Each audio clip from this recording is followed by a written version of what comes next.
I can't even imagine what the suicide and homicide and just the rates of depression, and accidental deaths due to overdose are going to look like in the future. It's going to reach epidemic proportions. It's already, the statistics are already alarming, and yet nobody's sounding any alarm bells.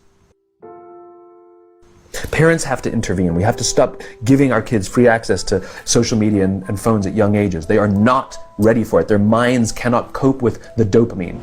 They can only have it up to a certain hour, and you take it away. They're children. You can take the phone away. We've got to intervene as parents. But as companies, we now have to deal with the influx of kids that are coming into our companies with addiction. Watch, I see it all the time. Walk through any office. You'll see the older employees have their phones on the sides of their computers as they're working. You'll see the youngest employees have their phones face up in front of their keyboards between their arms as they're working. And this is how they work.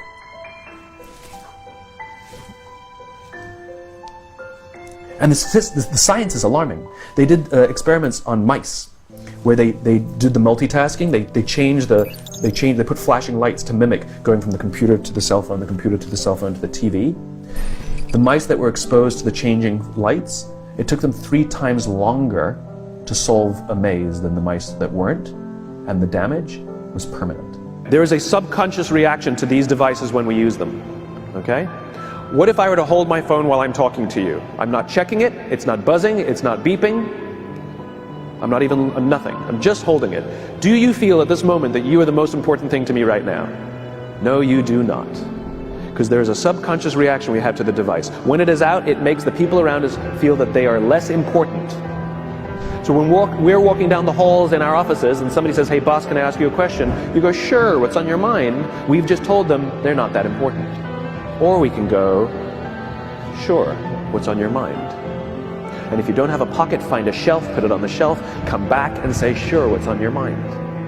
When we show up to a meeting, or a lunch, or a dinner, with our colleagues, our clients, or our friends, or our families, and we put the phone on the table, we have announced to everyone in the room that they are not that important to us.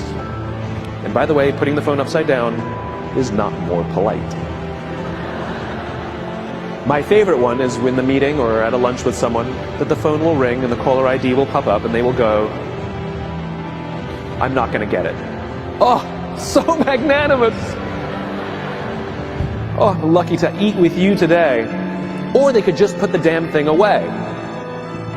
You can tell how addicted we are.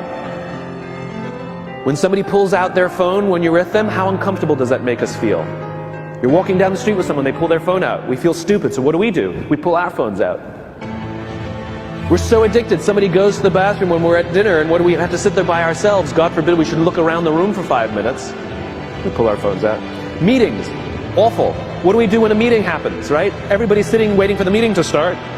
Bob's running a few minutes late. Bob's here? Okay, start the meeting. Do you know when relationships are built? All that in between time.